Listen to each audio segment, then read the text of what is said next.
Oberon holidays and Orion creations guys നമ്മുടെ കോട്ടയം പാമ്പാടിയിലുള്ള ടീമാണ് guys. നമ്മുടെ ഒബ്രോന്റെ ഓണേഴ്സ് എന്ന് പറഞ്ഞു കഴിഞ്ഞാൽ അബീദ് ബ്രോയും സുജിത് ബ്രോയുമാണ്. അവരെ ബ്രദേഴ്സ് ആണ്. ഇവരുടെ കസിൻ ആണ് സിജു ബ്രോയുടെയാണ് നമ്മുടെ ഓറിയോൺ ക്രിയേഷൻ എന്ന് പറയുന്നത് ഗൈസ്. ഇവരുടെ ഒരു ബാക്ക് സ്റ്റോറി എന്ന് പറഞ്ഞാൽ 2019 ഒരു BS4 26 സീറ്റ് വണ്ടിയിലാണ് സ്റ്റാർട്ടിങ്. അതിനുശേഷം 2022 ഒരു 17 സീറ്റ് വണ്ടിയും കൂടി എടുത്തു.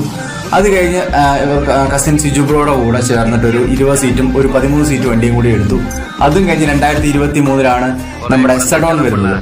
49 സീറ്റ് AC സെഡോൺ വണ്ടി എടുത്തു വന്നപ്പോഴത്തെ വണ്ടി നോർമൽ വണ്ടി, വലിയ വർക്ക് കാര്യങ്ങളൊന്നുമില്ല. ഇവരൊന്നും നോക്കില്ല, സാധനം എല്ലാം മേടിച്ച് ഇവര് തന്നെ സ്വന്തമായിട്ട് വർക്കും കാര്യങ്ങളൊക്കെ ചെയ്ത് സക്സസ് ആക്കി ഇറക്കിയ സമയത്ത് മറ്റു വണ്ടിക്കാർ, പുറത്തുള്ള വണ്ടി ടീമുകളും വന്ന് വർക്ക് ചെയ്യാനായിട്ട് തുടങ്ങി. അങ്ങനെ ഇവരിപ്പം ആ ഒരു വർക്കും കാര്യങ്ങളും ഓറിയോൺ ക്രിയേഷൻ എന്ന പേരിൽ സൈഡായിട്ട് കൊണ്ടുപോയിക്കൊണ്ടേയിരിക്കുകയാണ്. അപ്പം വണ്ടികളുടെ കാര്യങ്ങളും മൊത്തം നോക്കുന്നത് അബീദ് ബ്രോയും സിജു ബ്രോ